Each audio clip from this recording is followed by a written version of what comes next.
Welcome everyone to the Tuesday reading stream. Let me just bring this down. There we go. All right. So, of course, tonight I will be finishing Vladimir Lenin's Imperialism, the highest stage of capitalism. I'm just going to get into it because I want to get this done. All right.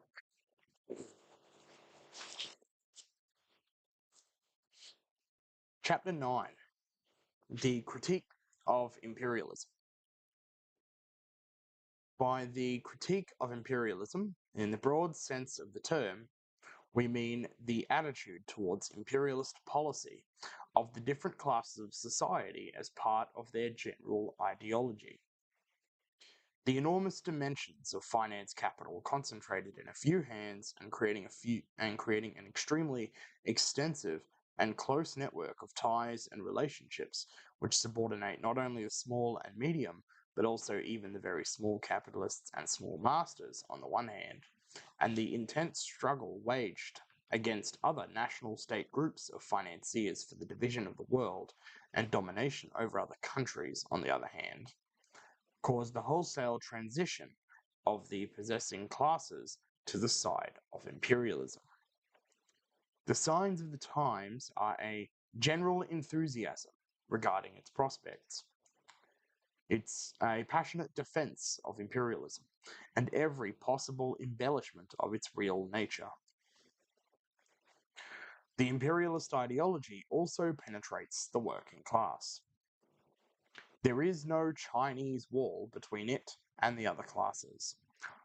The leaders of the so-called Social Democratic Party of Germany are today justly called social imperialists. That is, socialists in words and imperialists in deeds. But as early as 1902, Hobson noted the existence of Fabian imperialists who belonged to the opportunist Fabian Society in England.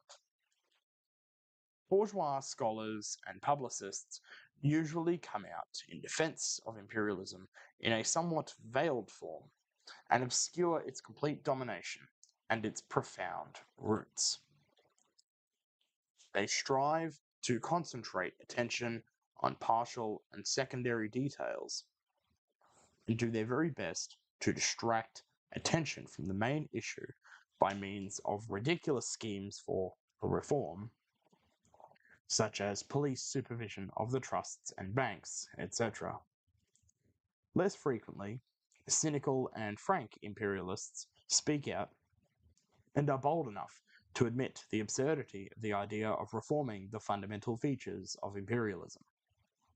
We will give an example.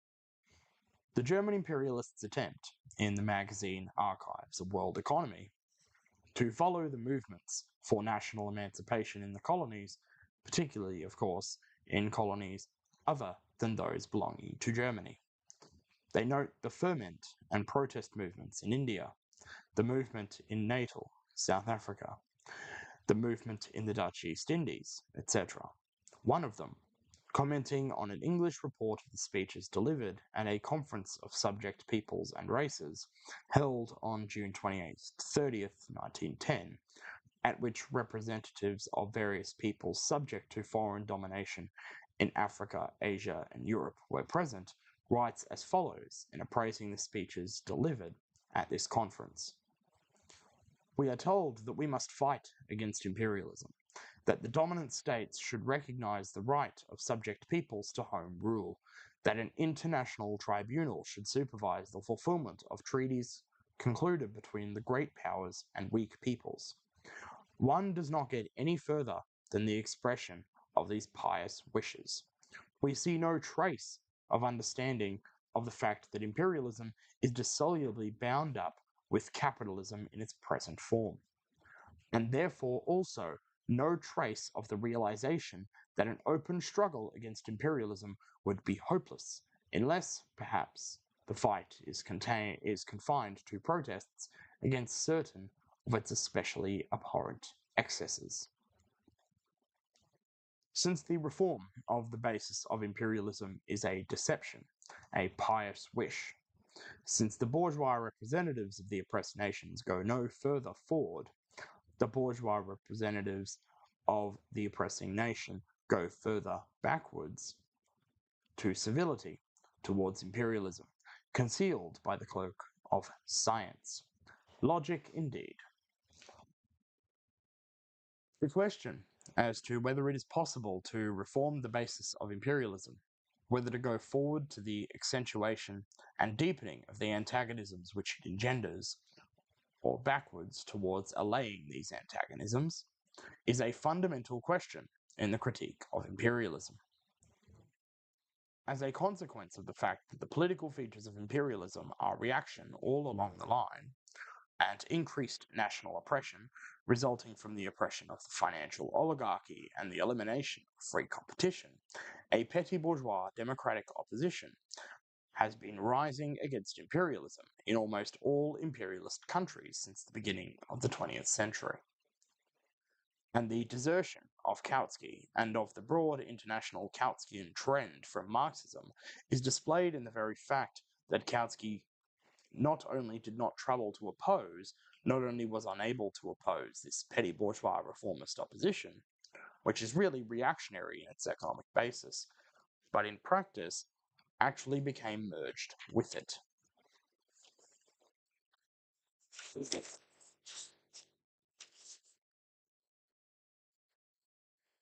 In the United States, the imperialist war waged against Spain in 1898 stirred up the opposition of the anti-imperialists, the last of the Mohicans of bourgeois democracy. They declared this war to be criminal. They denounced the annexation of foreign territories as being a violation of the Constitution, and denounced the Jingo treachery, by means of which Aguinaldo, leader of the native Filipinos, was deceived. The Americans promised him the independence of his country, but later they landed troops and annexed it. They quoted the words of Lincoln. When the white man governs himself, that is self-government. But when he governs himself and also governs another man, that is more than self-government. That is despotism. But while all this criticism shrank from recognizing the dissoluble bond between imperialism and the trusts, and therefore between imperialism and the very foundations of capitalism, while it shrank from joining up with the forces engendered by large-scale capitalism and its development, it remained a pious wish. This is also, in the main, the attitude of Hobson in his criticism of imperialism. Hobson anticipated Kautsky protesting against the inevitability of imperialism argument, and in urging the need to raise the consuming capacity of the people under capitalism. The petty bourgeois point of view in the critique of imperialism, the domination of the banks, the financial oligarchy, etc., is that adopted by the authors we have often quoted, such as Agard, A. Landsberg, L. Eschwege, and among French writers, Victor Bernard, author of a superficial book entitled England and Imperialism, which appeared in 1900. All these authors, who make no claim to be Marxists, contrast imperialism with free competition and democracy. They condemn the Baghdad railway scheme as leading to disputes and war, utter pious wishes for peace, etc. This applies also to the compiler of international stock and share issue statistics, A. Neymark, who, after calculating the hundreds of billions of francs representing international securities, claimed in 1912, "Is it possible to believe that peace may be disturbed? That, in the face of these enormous figures, anyone would risk starting a war?" Such simplicity of mind on the part of the bourgeois economists is not surprising.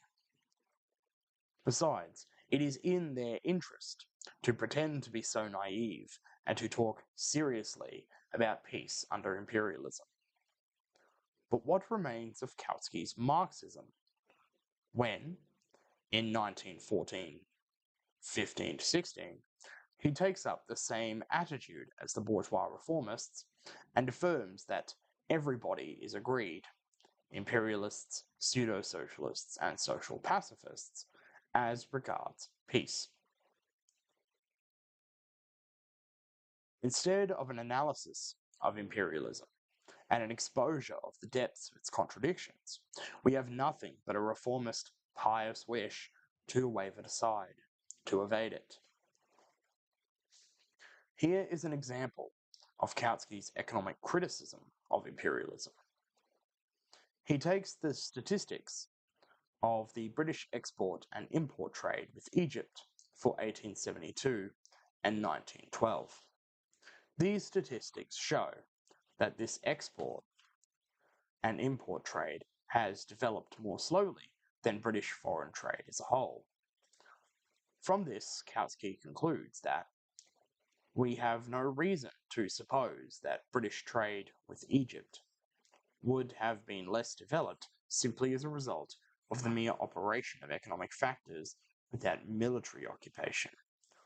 The urge of the present-day states to expand can be best promoted not by the violent methods of imperialism, but by peaceful democracy.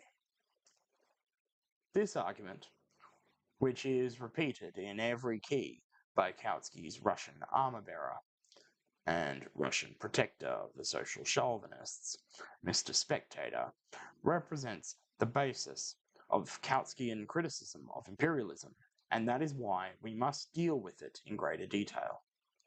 We will begin with a quotation from Hilferding, whose conclusions, as Kautsky on many occasions, and notably in April 1915, declared, have been unanimously adopted by all socialist theoreticians. It is not the business of the proletariat, writes Hilferding, to contrast the more progressive capitalist policy with that of the now bygone era of free trade and of hostility towards the state. The reply of the proletariat to the economic policy of finance capital to imperialism cannot be free trade, but socialism.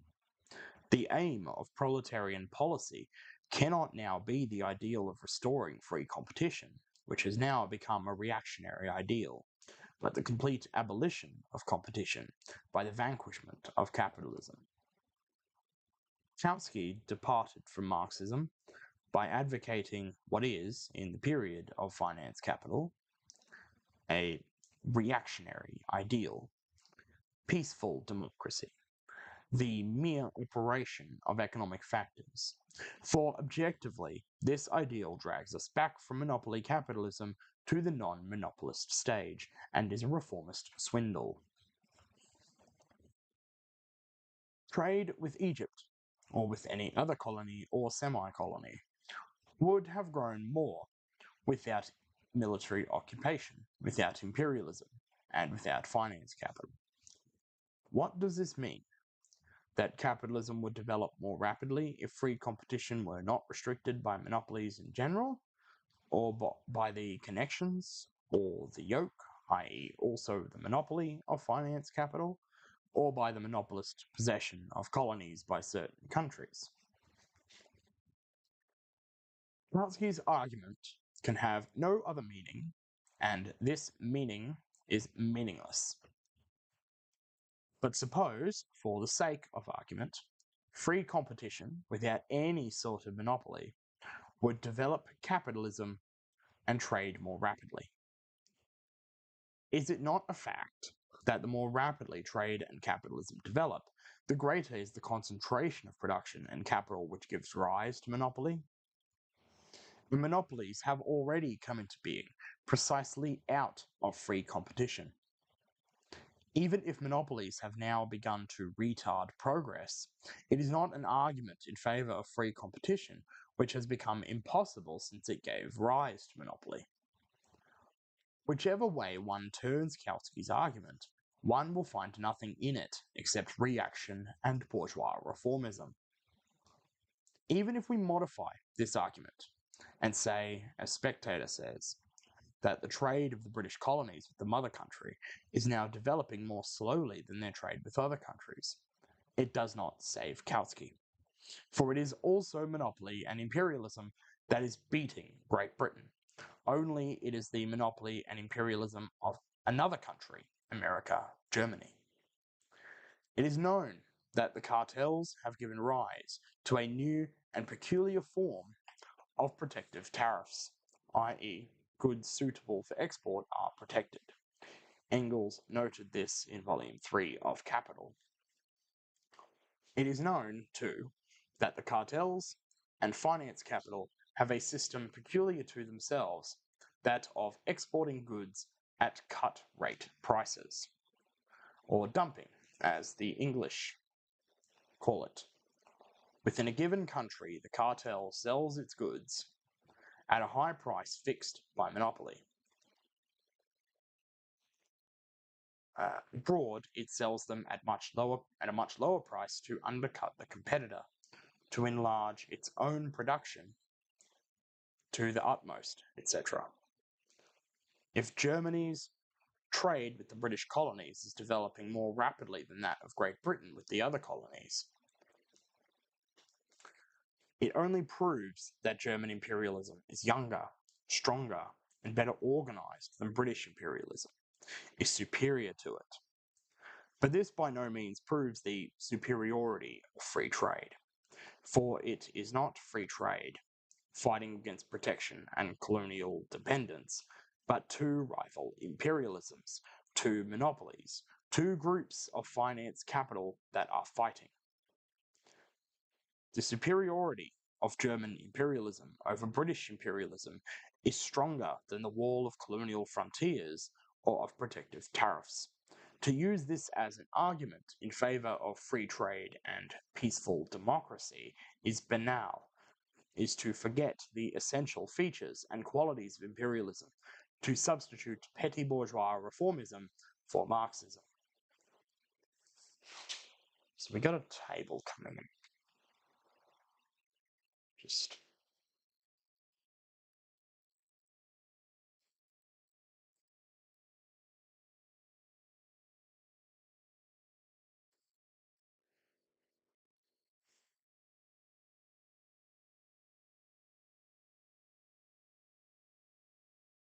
yeah, okay.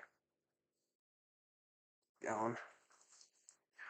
It is interesting to note that even the bourgeois economist A. Landsberg, whose criticism of imperialism is as petty bourgeois as Kautsky's, nevertheless got closer to a more scientific study of trade statistics. He did not compare merely one country chosen at random and a colony with the other countries.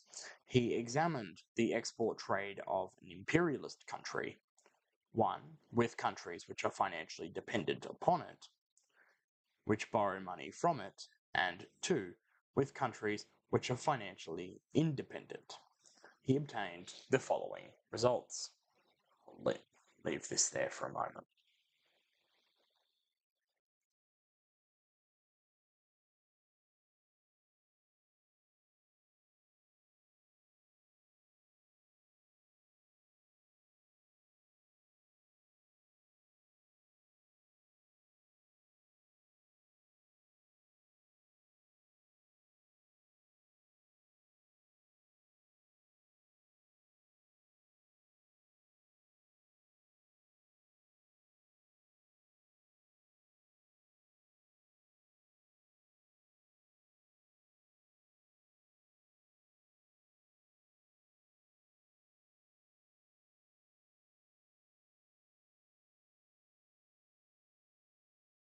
Landsberg did not draw conclusions, and therefore, strangely enough, failed to observe that if the figures prove anything at all, they prove that he is wrong.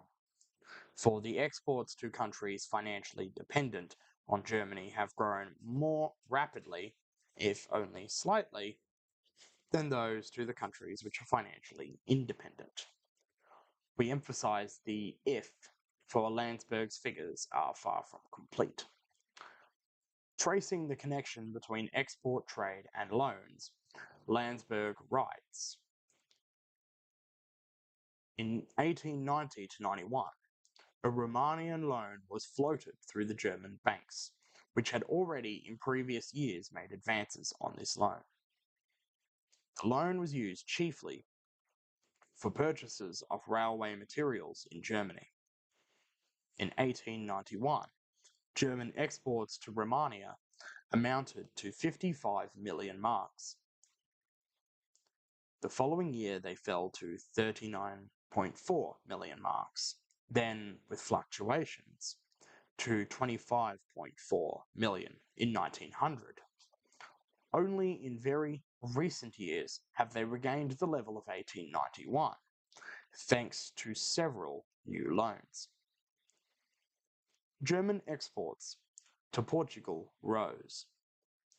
Following the loans of 1888 to 89 to 21.1 million, 1890, then fell in the two following years to 16.2 million and 7.4 million marks, and only regained their former level in 1903. German trade with the Argentine is still more striking. Following the loans floated in 1888 and 1890, German exports to the Argentine reached, in 1889, 60.7 million marks. 2 years later, they only reached 18.6 million marks. That is to say, less than 1/3 of the previous figure. It was not until 1901 that they regained and surpassed the level of 1889, and then only as a result of new loans floated by the state and by municipalities with advances to build power stations and with other credit operations. Exports to Chile rose to 45.2 million marks in 1892, after the loan negotiated in 1889. The following year they fell to 22.5 million marks. A new Chilean loan floated by the German banks in 1906 was followed by a rise of exports in 1907 to 84.7 million marks, only to fall again to 52.4 million marks in 1908. From all these facts, Landsberg draws the amusing petty bourgeois moral of how unstable and irregular export trade is when it is bound up with loans, how bad it is to invest capital abroad instead of naturally and harmoniously developing home industry, how costly is the backsheesh that Krupp has to pay in floating foreign loans, etc. But the facts are clear. The increase in exports is closely connected with the swindling tricks of finance capital, which is not concerned with bourgeois morality, but with skinning the ox twice. First, it pockets the profits from the loan, then it pockets other profits from the same loan, which the borrower uses to make purchases from Krupp, or to purchase railway material from the steel syndicate, etc. We repeat that we do not by any means consider Landsberg's figures to be perfect, but we had to quote them because they are more scientific than Kautsky's and Spectator's, and because Landsberg showed the correct way of approaching the question.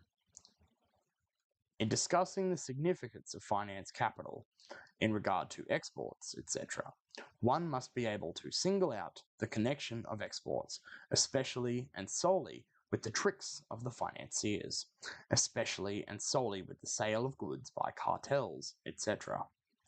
Simply to compare colonies with non-colonies, one imperialism with another imperialism, one semi-colony or colony, Egypt, with all other countries, is to evade and to tone down the very essence of the question.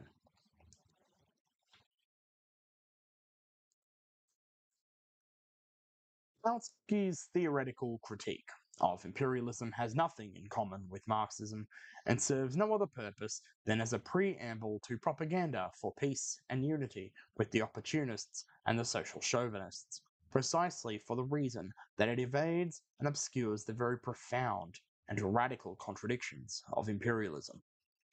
The contradictions between monopoly and free competition that exist side by side with it, between the gigantic operations and gigantic profits of finance capital and honest trade in the free market, the contradictions between cartels and trusts on the one hand, and non-cartelized industry on the other, etc. The notorious theory of ultra-imperialism, invented by Kautsky, is equally reactionary. Compare his arguments on this subject in 1915 with Hobson's arguments in 1902. Kautsky. Cannot the present imperialist policy be supplemented by a new ultra-imperialist policy, which will introduce the common exploitation of the world by internationally united finance capital in place of the mutual rivalries of national finance capital? Such a new phase of capitalism is, at any rate, conceivable. Can it be achieved? Sufficient premises are still lacking to enable us to answer this question. Hobson. Christendom, thus laid out in a few great federal empires, each with a retinue of uncivilized dependencies, seems to many the most legitimate development of present tendencies, and one which would offer the best hope of permanent peace on an assured basis of inter-imperialism. Kautsky called ultra-imperialism, or super-imperialism, what Hobson, 13 years earlier, described as inter-imperialism. Except for coining a new and clever word by replacing one Latin prefix by another, the only progress Kautsky has made in the sphere of scientific thought is that he has labeled as Marxism what Hobson, in effect, described as the cant of English parsons. After the Anglo-Boer War, it was quite natural for this worthy caste to exert every effort to console the British middle class and the workers who had lost many of their relatives on the battlefields of South Africa, and who were obliged to pay higher taxes in order to guarantee still higher profits for the British financiers. And what better consolation could there be than the theory that imperialism is not so bad, that it stands close to inter- or ultra-imperialism, which can ensure permanent peace. No matter what the good intentions of the English parsons or of sentimental Kautsky may have been, the only objective, i.e. real social significance, Kautsky's theory can have, is that of a most reactionary method of consoling the masses with hopes of permanent peace being possible under capitalism, distracting their attention from the sharp antagonisms and acute problems of the present era, and directing it towards illusory prospects of an imaginary ultra-imperialism of the future. Deception of the masses. There is nothing but this in Kautsky's Marxian theory. Indeed, it is enough to compare well-known and indisputable facts to become convinced of the utter falsity of the prospects which Kautsky tries to conjure up before the German workers and the workers of all lands. Let us consider India, Indochina, and China. It is known that these three colonial and semi-colonial countries, inhabited by 600 to 700 million human beings, are subjected to the exploitation of the finance capital of several imperialist states: Great Britain, France, Japan, the USA, etc. We will assume that these imperialist countries form alliances against one another in order to protect and extend their possessions, their interests, and their spheres of influence in these Asiatic states. These alliances will be inter-imperialist or ultra-imperialist alliances. We will assume that all the imperialist countries conclude an alliance for the peaceful division of these parts of Asia. This alliance would be an alliance of internationally united finance capital. As a matter of fact, alliances of this kind have been made in the 20th century, notably with regard to China. We ask, is it conceivable, assuming that the capitalist system remains intact, and this is precisely the assumption that Kautsky does make, that such alliances would be more than temporary, that they would eliminate friction, conflicts and struggle in all and every possible form? This question need only be stated clearly enough to make it impossible for any other reply to be given than that in the negative. For there can be no other conceivable basis under imperialism for the division of spheres of influence, of interests, of colonies, etc., than a calculation of the strength of the participants in the division, their general economic, financial, military strength, etc. And the strength of these participants in the division does not change to an equal degree, for under capitalism the development of different undertakings, trusts, branches of industry, or countries cannot be even. Half a century ago, Germany was a miserable, insignificant country as far as its capitalist strength was concerned, compared with the strength of England at that time. Japan was similarly insignificant compared with Russia. Is it conceivable that in 10 or 20 years' time, the relative strength of the imperialist powers will have remained unchanged? Absolutely inconceivable. Therefore, in the realities of the capitalist system, and not in the banal Philistine fantasies of English parsons or of the German Marxist Kautsky, inter-imperialist or ultra-imperialist alliances, no matter what form they may assume, whether of one imperialist coalition against another, or of a general alliance embracing all the imperialist powers, are inevitably nothing more than a truce in periods between wars. Peaceful alliances prepare the ground for wars, and in their turn grow out of wars. The one is the condition for the other, giving rise to alternating forms of peaceful and non-peaceful struggle out of one and the same basis of imperialist connections and the relations between world economics and world politics. But in order to pacify the workers and to reconcile them with the social chauvinists who have deserted to the side of the bourgeoisie, wise Kautsky separates one link of a single chain from the other, separates the present peaceful and ultra-imperialist, nay, ultra-imperialist, alliance of all the powers for the pacification of China. Remember the suppression of the Boxer Rebellion, from the non-peaceful conflict of tomorrow, which will prepare the ground for another peaceful general alliance for the partition, say, of Turkey, on the day after tomorrow, etc., etc. Instead of showing the vital connection between periods of imperialist peace and periods of imperialist war, Kautsky puts before the workers a lifeless abstraction, solely in order to reconcile them to their lifeless leaders.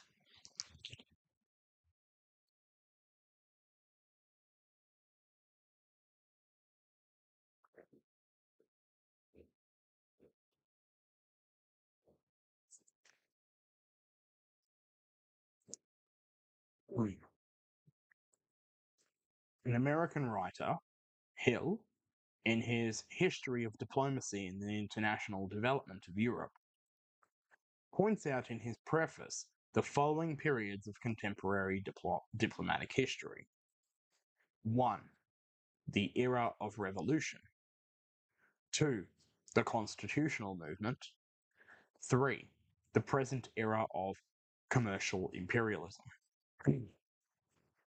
Another writer divides the history of Great Britain's foreign policy since 1870 into 4 periods. 1. The first Asiatic period, that of the struggle against Russia's advance in Central Asia towards India. 2. The African period, approximately 1885 to 1902. That of the struggles against France for the partition of Africa. The Fashoda incident of 1898, which brought France within a hair's breadth of war with Great Britain. 3. The Second Asiatic period, alliance with Japan against Russia. And 4. The European period, chiefly anti-German.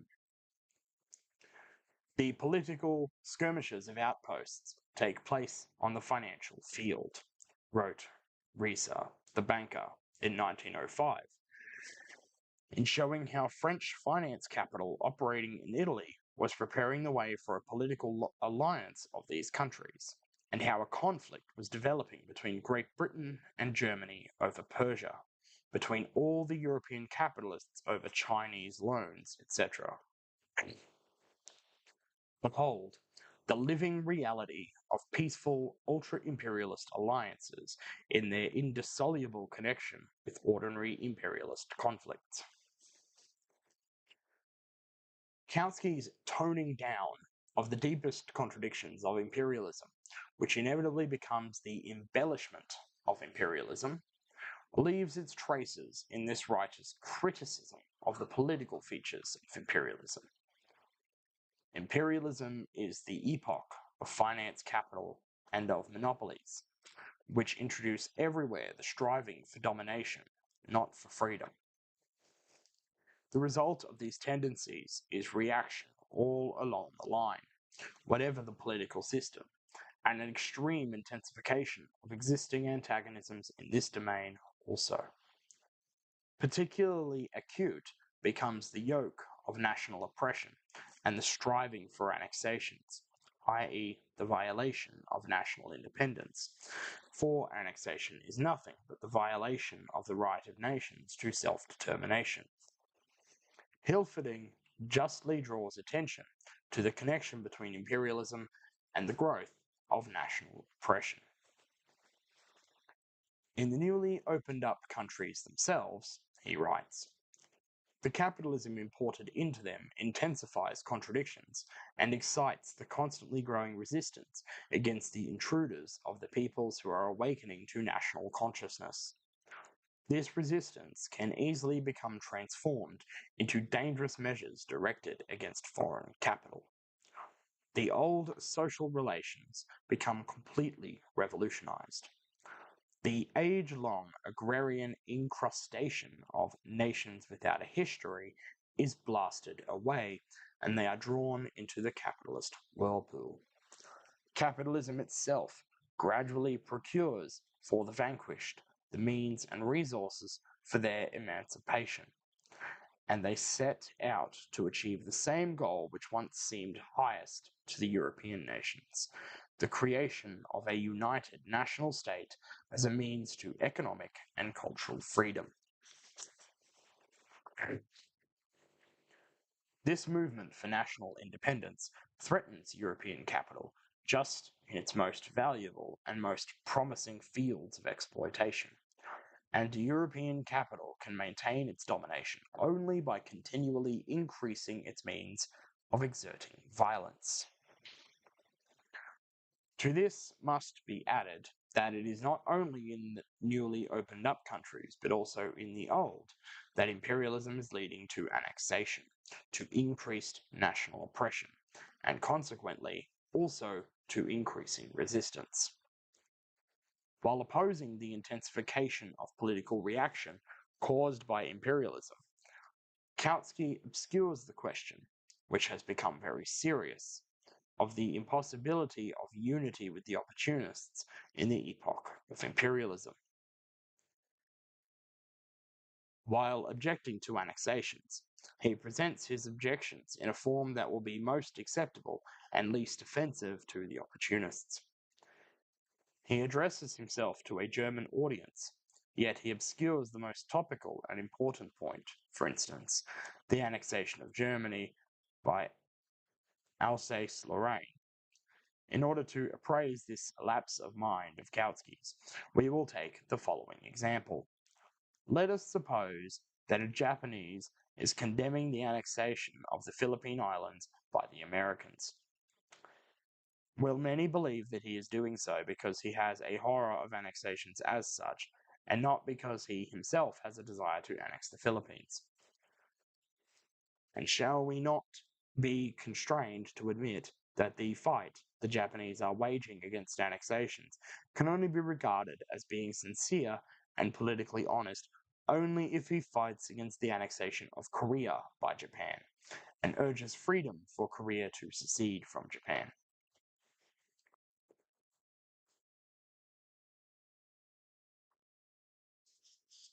Kautsky's theoretical analysis of imperialism, as well as his economic and political criticism of imperialism, are permeated through and through with a spirit absolutely irreconcilable with Marxism, of obscuring and glossing over the most profound contradictions of imperialism, and with a striving to preserve the crumbling unity with opportunism in the European labour movement at all costs.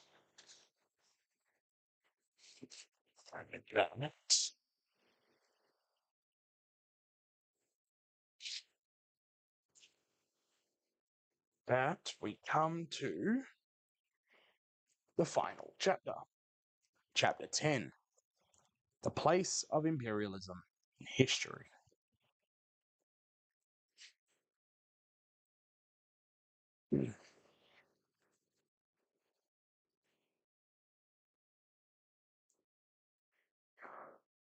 We have seen that the economic quintessence of imperialism is monopoly capitalism. This very fact determines its place in history. For monopoly that grew up on the basis of free competition, and precisely out of free competition, is the transition from the capitalist system to a higher social economic order. We must take special note of the four principal forms of monopoly, or the four principal manifestations of monopoly capitalism, which are characteristic of the epoch under review. Firstly, monopoly arose out of the concentration of production at a very advanced stage of development. This refers to the monopolist capitalist combines, cartels, syndicates, and trusts. We have seen the important part that these play in modern economic life. At the beginning of the 20th century, monopolies acquired complete supremacy in the advanced countries. And although the first steps towards the formation of the cartels were first taken by countries enjoying the protection of high tariffs, Germany, America, Great Britain, with her system of free trade, was not far behind in revealing the same basic phenomenon, namely the birth of monopoly out of the concentration of production. Secondly, monopolies have accelerated the capture of the most important sources of raw materials, especially for the coal and iron industries, which are the basic and most highly cartelized industries in capitalist society. The monopoly of the most important sources of raw materials has enormously increased the power of big capital, and has sharpened the antagonism between cartelized and non-cartelized industry. Thirdly, monopoly has sprung from the banks. The banks have developed from modest intermediary enterprises into the monopolists of finance capital. Some 3 or 5 of the biggest banks in each of the foremost capitalist countries have achieved the personal union of industrial and bank capital, and have concentrated in their hands the disposal of thousands upon thousands of millions, which form the greater part of the capital and income of entire countries. Financial oligarchy, which throws a close net of relations of dependence all over the economic and political institutions of contemporary bourgeois society without exception, such is the most striking manifestation of this monopoly. Fourthly, monopoly has grown out of colonial policy. To the numerous old motives of colonial policy, finance capital has added the struggle for the sources of raw materials, for the export of capital, for spheres of influence, i.e., for spheres of profitable deals, concessions, monopolist profits, and so on. In fine, the economic territory in general, for economic territory in general.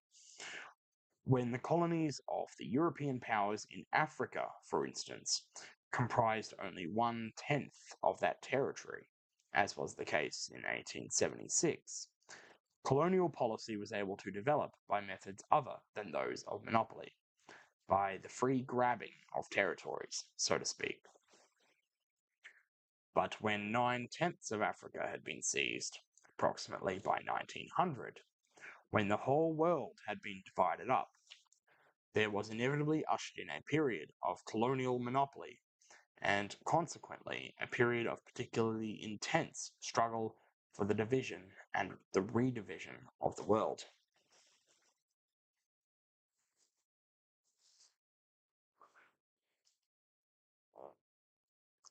The extent to which monopolist capital has intensified all the contradictions of capitalism is generally known. It is sufficient to mention the high cost of living and the oppression of the cartels. This intensification of contradictions constitutes the most powerful driving force of the transitional period of history, which began from the time of the definite victory of world finance capital. Monopolies, oligarchy, the striving for domination instead of the striving for liberty, the exploitation of an increasing number of small or weak nations by an extremely small group of the richest or most powerful nations. All these have given birth to those distinctive characteristics of imperialism which compel us to define it as parasitic, decaying capitalism. More and more prominently there emerges as one of the tendencies of imperialism the creation of the bond-holding rentier state, the usurer state, in which the bourgeoisie lives on the proceeds of capital exports and by clipping coupons. It would be a mistake to believe that this tendency to decay precludes the possibility of the rapid growth of capitalism. It does not. In the epoch of imperialism, certain branches of industry, certain strata of the bourgeoisie, and certain countries betray, to a more or less degree, one or other of these tendencies. On the whole, capitalism is growing far more rapidly than before. But this growth is not only becoming more and more uneven in general, its unevenness also manifests itself in particular in the decay of the countries which are richest in capital, such as England. In regard to the rapidity of Germany's economic development, Rieser, the author of the book on the big German banks, states, the progress of the preceding period, 1848 to 70, which had not been exactly slow, stood in about the same ratio to the rapidity with which the whole of Germany's national economy, and with it German banking, progressed during this period, 1870 to 1905, as the mail coach of the Holy Roman Empire of the German nation stood to the speed of the present-day automobile, which, in whizzing past, it must be said, often endangers not only innocent pedestrians in its path, but also the occupants of the car.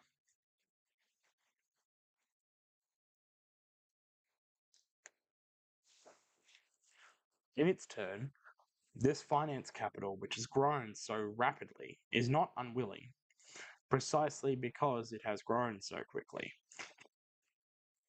to pass on to a more tranquil possession of colonies which have to be seized, and not only by peaceful methods, from richer nations.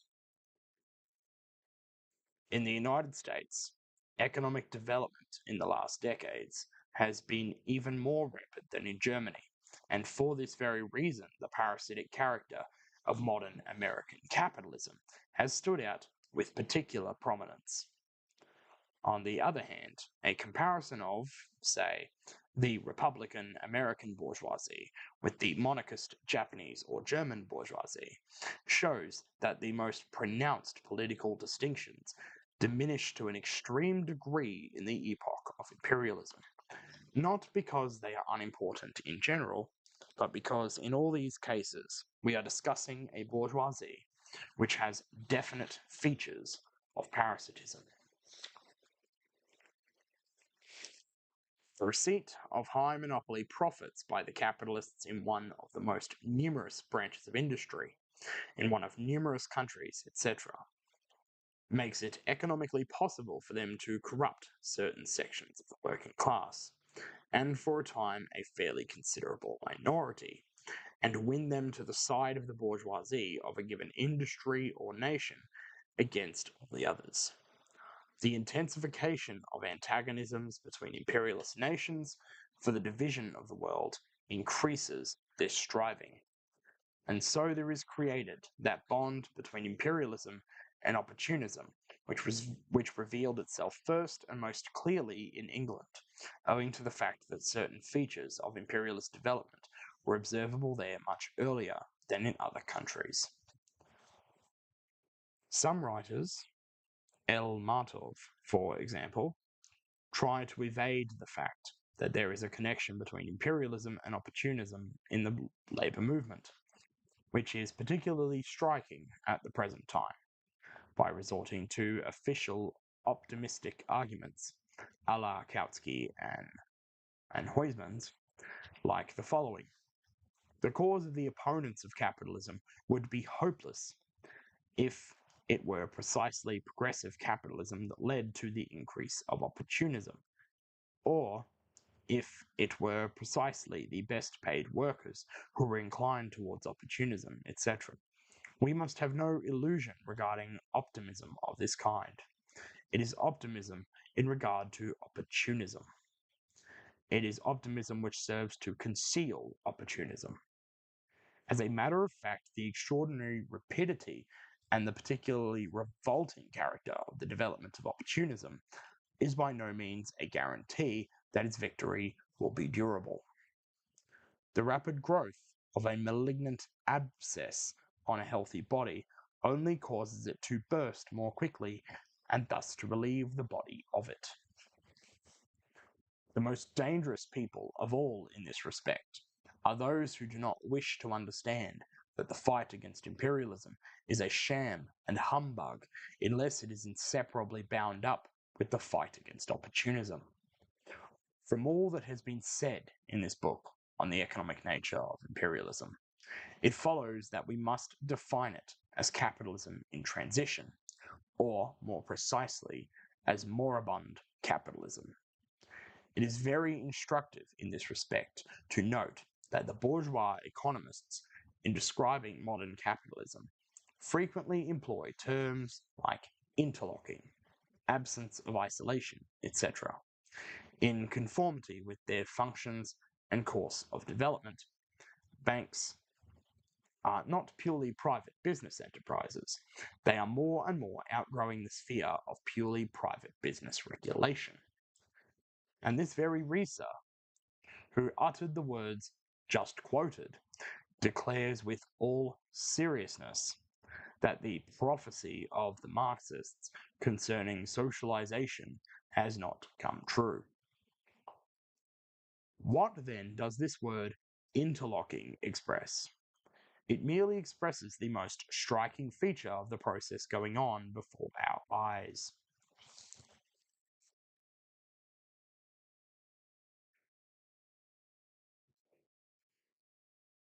It shows that the observer counts the separate trees, but cannot see the wood. It slavishly copies the superficial, the fortuitous, the chaotic. It reveals the observer as one who is overwhelmed by the mass of raw material and is utterly incapable of appreciating its meaning and importance. Ownership of shares and relations between owners of private property interlock in a haphazard way. But the underlying factor of this interlocking, its very base, is the changing social relations of production. When a big enterprise assumes gigantic proportions and on the basis of exact computation of mass data, organizes according to plan the supply of primary raw materials to the extent of 2/3 or 3/4 of all that is necessary for tens of millions of people. When the raw materials are transported to the most suitable place of production, sometimes hundreds or thousands of miles away, in a systematic and organized manner, when a single center directs all the successive stages of work right up to the manufacture of numerous varieties of finished articles, when these products are distributed according to a single plan among tens and hundreds of millions of consumers, as in the case of the distribution of oil in America and Germany by the American Oil Trust, then it becomes evident that we have socialization of production and not mere interlocking. That private economic relations and private property relations constitute a shell which is no longer suitable for its contents, a shell which must inevitably begin to decay if its destruction be delayed by artificial means, a shell which may continue in a state of decay for a fairly long period, particularly if the cure of the opportunist abscess is protracted, but which will inevitably be removed. The enthusiastic admirer of German imperialism, Scholz Kavernitz, exclaims, "Once the supreme management of the German banks has been entrusted to the hands of a dozen persons, their activity is even today more significant for the public good than that of the majority of the ministers of state." The interlocking of bankers, ministers, magnates of industry, and rentiers is here conveniently forgotten. If we conceive of the tendencies of development which we have noted as realized to the utmost, the money capital of the nation united in the banks themselves combined into cartels, the investment capital of the nation cast in the shape of securities, then the brilliant forecast of Saint-Simon will be fulfilled. The present anarchy of production caused by the fact that economic relations are developing without uniform regulation must make way for organization of production. Production will no longer be shaped by isolated manufacturers, independent of each other and ignorant of man's economic needs, but by a social institution, a central body of management being able to survey the large fields of social economy from a more elevated point of view, well regulated for the benefit of the whole of society, will be able to put the means of production into suitable hands, and above all will take care that there be constant harmony between production and consumption. Institutions already exist which have assumed as part of their task a certain organization of economic labor, the banks. The fulfillment of the forecasts of Saint-Simon still lies in the future, but we are on the way to its fulfillment. Marxism, different from what Marx imagined, but different only in form. A crushing refutation of Marx, indeed. It is a retreat from Marx's precise scientific analysis to Saint-Simon's guesswork, the guesswork of a genius, but guesswork all the same.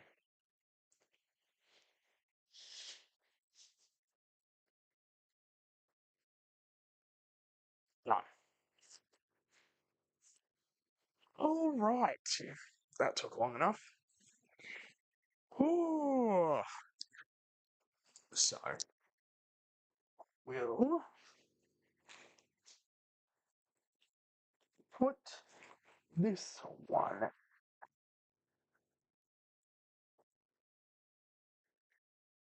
So, next Tuesday,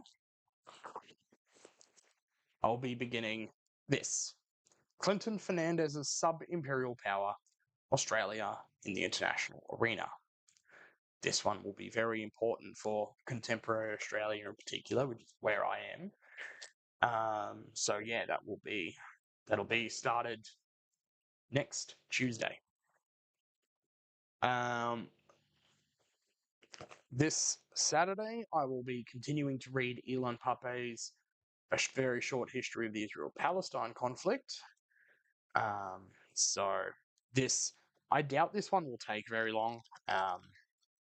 Yeah, we'll have to see.